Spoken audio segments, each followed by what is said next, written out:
Информация о том, что востребованный авиарейс Алекминск-Иркутск будет отменен с 2020 года, встревожил большинство алекминчан. Начались сборы подписей под обращением на имя главы республики с просьбой решить эту проблему.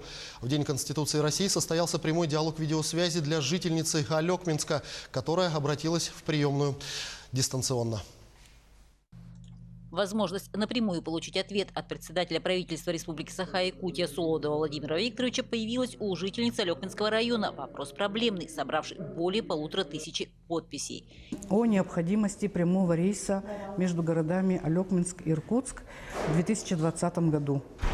Мы собрали почти 1500 подписей алекминчан и сказали, что это не все подписались. В общем, надеемся, что правительство, глава республики и правительство нас услышало. И я удовлетворена ответом, который прозвучал из уст Владимира Викторовича. Надеемся, что этот рейс все-таки будет производиться.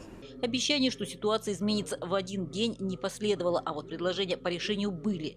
Более того, вопрос взят на контроль правительства. Мы ставили этот вопрос на уровне полномочного представителя президента Юрия Викторовича Трутнева. И буквально вчера президент Российской Федерации Владимир Владимирович Путин проводил совещание с вице-премьерами и отдельно отметил, что вопросы доступности для Дальнего Востока должны быть первоочередными.